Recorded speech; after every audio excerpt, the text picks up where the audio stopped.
দিয়েছে। হঠাৎ কোথা থেকে বিরাট একটা কালো মেঘ এসে গোকুল বৃন্দাবনের আকাশের সূর্যটাকে ঢেকে দিল। অসময় অন্ধকার নেমে এলো, শো শো করে বাতাস বইছে, ঘন ঘন বিদ্যুতের চমক, ঘন ঘন করে ভূমিকম্প হচ্ছে, চতুর্দিকে বিপর্যয়। এই দেখা গেল মহাজন বর্ণনা করলেন, দিবসে আধার গোকুল নগর, দিবসে আধারে গোকুল নগর, দিবসে আধার গোকুল নগর, দিবসে আধারে গোকুল নগর, সকলে কাঁপিছে মোহি, সকলে কাঁপিছে মোহি, সকলে কাঁপিছে মোহি, সকলে কাঁপিছে মোহি, রুধির বহিছে, বলে রুধির বহিছে নয়ন নিরিখে সবাই হেরাই ওহি, রুধির বহিছে নয়ন নিরিখে সবাই হেরাই ওহি। সাবধান সাবধান, না না ভয় পাওয়ার কিছু নেই, এখানে নয়।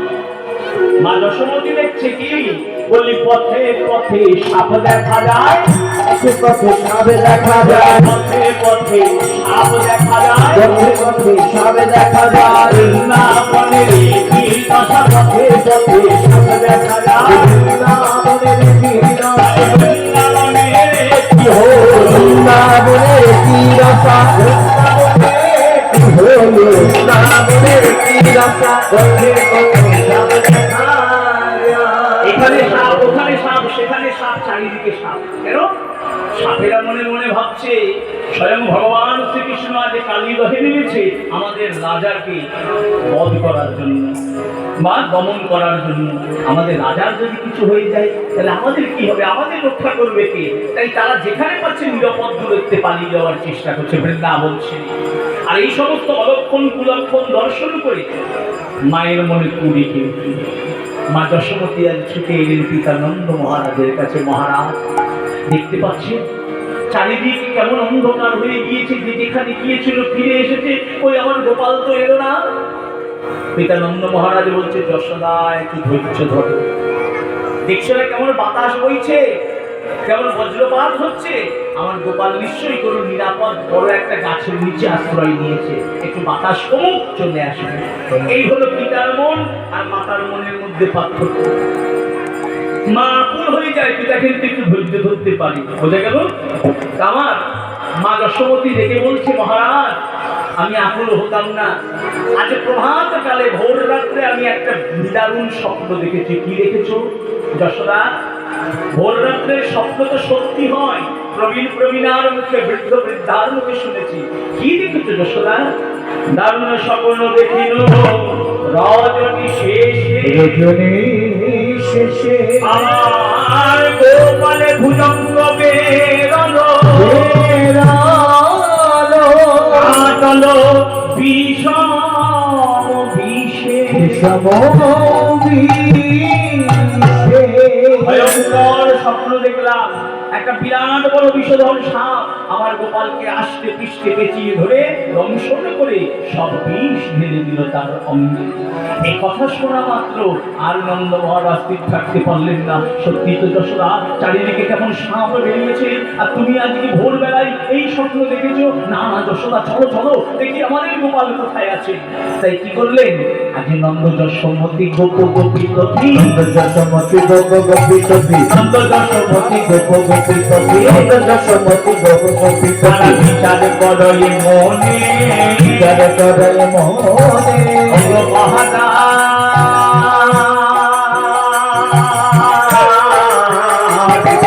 বলরাম ধীরে, আজ বলরাম ধীরে সখা গণশনে গোপাল গিয়াছে, বলরামের দিনে সখা গণশনে গোপাল গিয়াছে। তাই নন্দ যশোমতী গোপ গোপী কপি, যশোমতী গোপ গোপী কপি, নন্দ যশোমতী গোপ গোপী কপি, যশোমতী গোপ গোপী কপি, ছটিয়া চলল দিয়া চলল ধার, ছটিয়া চলল দিয়া চলল ধার। সারা বৃন্দাবন খুঁজলেন, মদন কুঞ্জ, শ্যামকুণ্ড, রাধা কুণ্ড, দ্বাদশ বন, দ্বাদশ উপবন, কিন্তু কোথাও পেলেন না। কোথায় পেলেন? বললি যাহা শিশুগণ, যাহা শিশুগণ করয় রোদন, কথায় মিলিল যারি। যাহা শিশুগণ করে রোদন কথায় মিলিল যারি। তাহলে কোথায় গেলেন? বৃন্দাবনে খুঁজতে খুঁজতে হঠাৎ শুনতে পেলেন কান্নার শব্দ, শিশুদের কান্নার শব্দ। ওইটা অনুসরণ করে গেলেন কোথায়? কালীয় দহের তীরে। চমকে উঠলেন, ওরে তোরা এখানে কেন? তোরা জানিস না এটা কোনো ভয়ঙ্কর জায়গা, এখানে কেউ আসে না, তোরা এখানে কেন? আরে সবাইকে দিচ্ছি, আমার গোপাল কোথায়? বল আমার গোপাল কোথায়? যেই বলেছে বল আমার গোপাল কোথায়, সঙ্গে সঙ্গে সুবল কেঁদে উঠে বলে উঠল, মা তোমার গোপাল কালীদহে জলে চিরতরে ডুবে গেছে।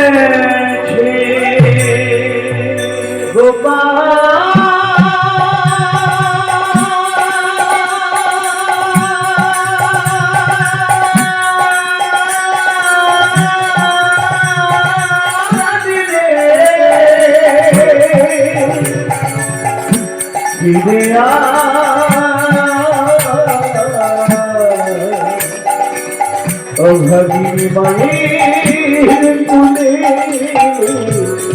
ফিরে মানসবতী আমার গোপাল বলে আত্মচিৎকার করে মূর্ছিত হয়ে ধুলায় পড়ে গেলেন। পিতানন্দ মহারাজ ছুটে গিয়ে মাকে বুকের মধ্যে জড়িয়ে ধরলেন। যশোদে, বিপদের সময় বিচলিত হয় না, ধীর হও, স্থির হও। মা আমার চেতনা ফিরে পেলেন, কেঁদে কেঁদে বললেন, বলতে পারেন মহারাজ আমরা তো নিঃসন্তান ছিলাম, ভগবানের চরণে কত কেঁদেছি, একটা সন্তান দাও। ভগবান পরিশেষে সন্তান দিলে দিতে এমন সন্তান কেন দিলে যে সন্তান পিতা মাতার বর্তমানে পিতা মাতার বিচ্ছিন্নতারে কাটিয়ে কাঁদে রেখে চলে যায়। মা আমার কেঁদে কেঁদে বলছে, অপুত্র হইয়া হইয়া মন্দির লইয়া লইয়া আছেন পরম সুখে। পুত্র হইয়া মন্দির লইয়া আছিল পরম সুখে। পুত্র হইয়া তুমি যথরে জানবে ছেলে দিলি মজবুতে। পুত্র হইয়া তুমি যথরে জনমি সেই মজবুকে। বিধি মত করিলে বিচারিলে অদ্ভুতে। পাইয়া লইলি প্রাণিয়া আমার গোপাল সুখে।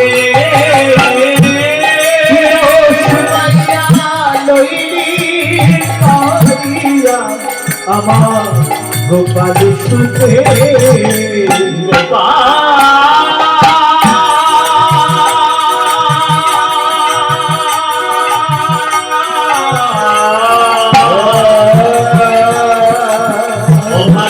মায়ের কোলে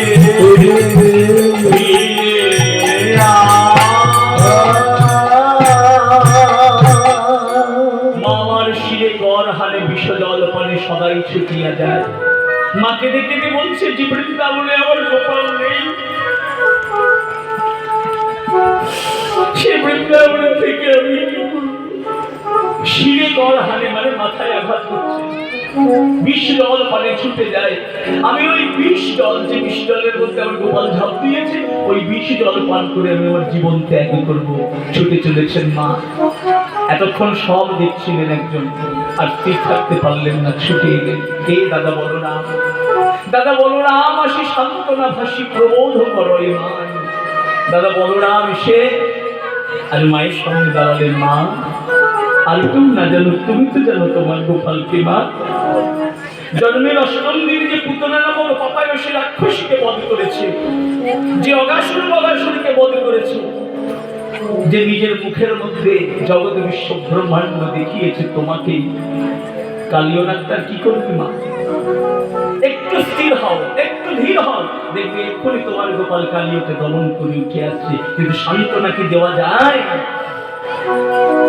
সন্তান হারানোর যন্ত্রণা সবাই ভুলতে পারে, পিতা ভুলতে পারে, ঠাকুমা দিদিমারা ভুলতে পারে, কাকিমা পিসিরা ভুলতে পারে, কিন্তু আজীবন যার বুকের মধ্যে জ্বালা ধরে থাকে সে হচ্ছে মা। মা কখনো সন্তান হারার জ্বালাকে ভুলতে পারে না, কখনো ভুলতে পারে না। মা যশোমতীকে যত সান্ত্বনা দিচ্ছে, মা আমার কাঁদছে, কেঁদে কেঁদে বলছে না না না, এ বৃন্দাবনে আমি থাকবো না। দাদা সকলকে সান্ত্বনা দিচ্ছেন। সান্ত্বনা যেই না দিয়েছে, কি দেখা গেল? আজ নন্দয় পানন্দ আদি যত গোপ আনন্দ আদি যত গোপ সবাই বলে বিশ্ব জল সজীব ভাষা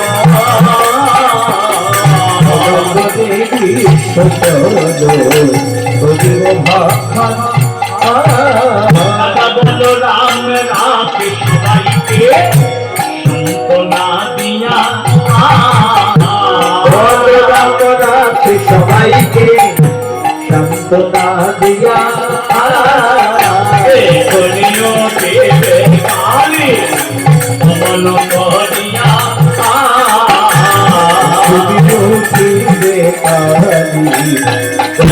করিয়া, সারা বৃন্দাবনে কৃষ্ণ বিহনে শোকের ছায়া, সবাই কাঁদছে, সবার চোখে জল, শুধু দুজন বাদে।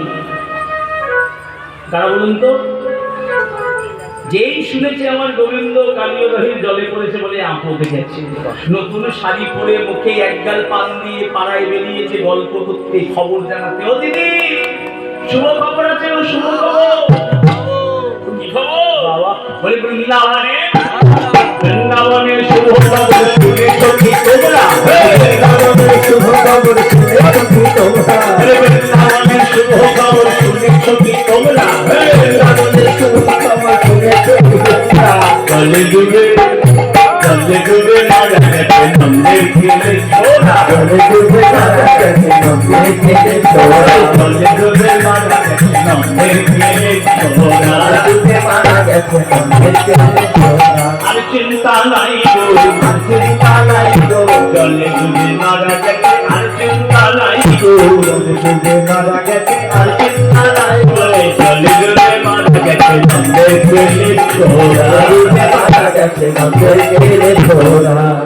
সব পারিবারিক খবর দিচ্ছে, শুধু নিজের বাড়ি বাদ দিয়ে। কথাই বলে যারা অন্যের জন্য গর্ত করে তাদের নিজের গর্তে হয়ে যায়, কখন হয়ে যায় নিজের জানে না। সবার বাড়িতে বলেছে, নিজের বাড়িতে বলে নাই। কি দেখা গেল? রাধারানীর কানে আগে খবর পৌঁছেছে, তখনও কিন্তু রাধা গোবিন্দের আমার দেখা হয় নাই। এরপরে হবে পূর্বরাগ, এই কালীয় দমনের দিন দেখা। দেখবেন পূর্বরাগে, কৃষ্ণের পূর্বরাগে একটা পদাবলী আছে, কালীয় দমন দিন মা, অর্থাৎ কালীয় দমনের দিন রাধারানী পূর্ণাঙ্গ ভাবে আমার গোবিন্দকে দর্শন করে।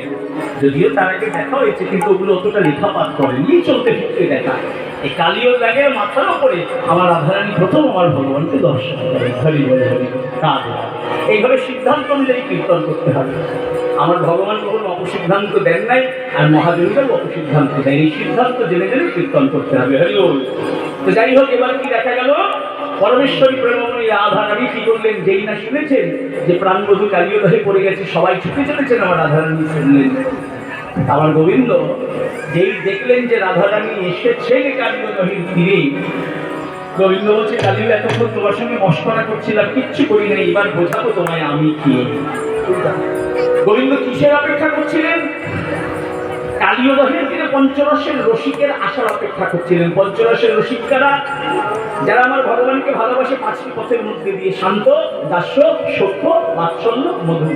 শান্ত ভাবকারী, সর্বজীবে কৃষ্ণ অধিষ্ঠান, জানি জানিও সম্মান। সবার মধ্যে আমার ভগবান আছেন, পূর্ণ ব্রহ্ম ভগবান, জ্যোতি স্বরূপে তাদের ভজনা করেন। কারা? মুনি ঋষিরা।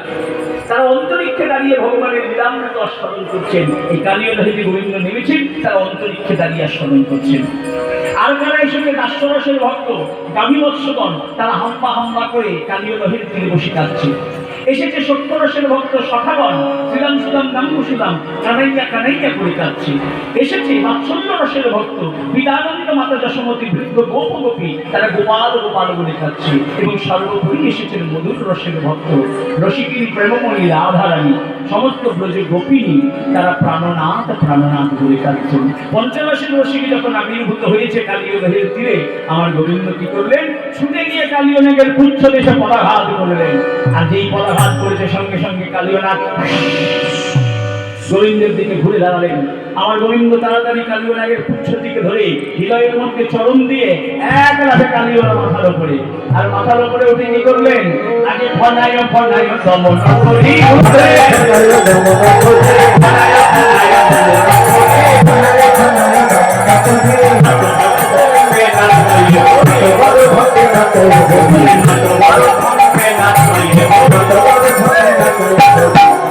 শোভা হয়েছে, শোভা হয়েছে, শোভা হয়েছে, শোভা হয়েছে, কালীয় নাগের সোনার পরে কতই শোভা হয়েছে। সোনার এবার নয়ন ভরে দেখে নাও, কালীয় নাগের মাথার পরে, দেখে নাও, কালীয় নাগের মাথার পরে কতই শোভা হয়েছে। ভগবান কালীয় নাগের ফনার উপরে উঠে দাঁড়ালেন। আর উঠে দাঁড়িয়ে কি করলেন? পদাঘাত করলেন। ধরাধরির পদাঘাতে জগতে কেঁপে উঠে। তো ভগবানের পদাঘাত সহ্য করার ক্ষমতা সামান্য একটা সাপের আছে? কালীয় আছে? যেই না পদাঘাত করেছে সঙ্গে সঙ্গে কি হলো? ভাঙল ভুজগ দর্পণ, ভাঙল ভুজগ দর্পণ, ভাঙল ভুজগ দর্পণ, ভাঙল ভুজগ দর্পণ, উদ্গারে অনল সমান বিষ, উদ্গারে অনল সমান বিষ, অসদগার করিছে, বিষদগার করিছে, বিষদগার করিছে, বিষদগার করিছে, ভগবানের চরণ পেয়ে বিষদগার করিছে। ভগবানের চরণ পেয়ে, ভক্ত কৃষ্ণ কাহারিও, ভগবানের চরণ পেয়ে, ভগবানের চরণ পেয়ে বিষদগার করিছে। মন দিয়ে পদাবলীটা শুনবেন কি বলছেন? ভাঙলো, ভাঙলো মানে চূর্ণ করলো। ভুজগ, ভুজঙ্গ সাপ, সাপের এক নাম ভুজঙ্গ। দর্প, দর্প মানে অহংকার, ঈশ্বর, ঈশ্বর মানে ঈশ্বর। স্বয়ং ভগবান শ্রীকৃষ্ণ কি করলেন? কালীয় নাগের অহংকারকে চূর্ণ করলেন। কি অহংকার ছিল? একটু পেছনের দিকে যেতে হবে, ফ্ল্যাশব্যাক। কি বলছে? ওই যে চন্দ্রধ্বজ মহারাজকে যখন অভিশাপ দিয়েছিল, তারপরে আশীর্বাদ করে বলল তোমার মাথায় ভগবান চরণ দিয়ে নৃত্য করবেন, এই সৌভাগ্যের অধিকারী তুমি।